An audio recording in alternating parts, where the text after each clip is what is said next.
Il faudra des jours et peut-être des semaines aux députés pour l'examen et l'adoption en plénière du code pénal.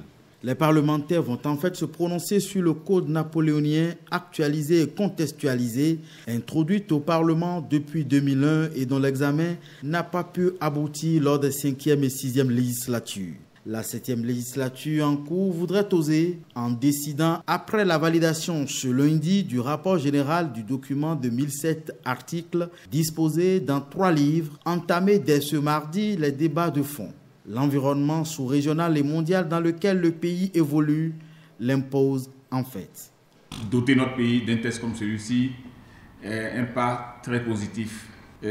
Ça nous permettra de nous hisser au rang des pays qui luttent véritablement contre un certain nombre de crimes, les crimes économiques, les crimes humains, les crimes comme la détention des armes. Quand des bandes vont arriver, nous ne le souhaitons jamais, commettre des atrocités, et qu'ils savent qu'ils seront protégés, qu'ils ne seront pas morts et que peut-être après 30 ans, ils seront en vie. Nous risquons de nous interroger encore sur cette loi que nous sommes en train de travailler aujourd'hui. Le projet de code pénal en étude vient compléter les dispositions du code de procédure pénale adopté à l'unanimité 2 semaines plus tôt.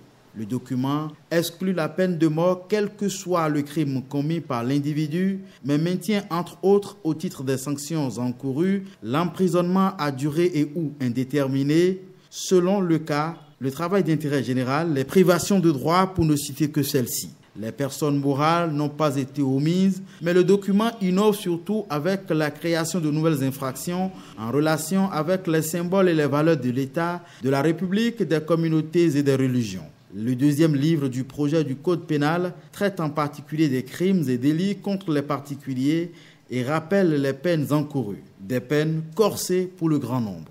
Le gouvernement est attentif aux préoccupations que les députés soulèvent. Le gouvernement s'engage à assurer une bonne diffusion du texte s'il est adopté. Sauf cas de force majeure, le document devrait être adopté à une majorité des parlementaires.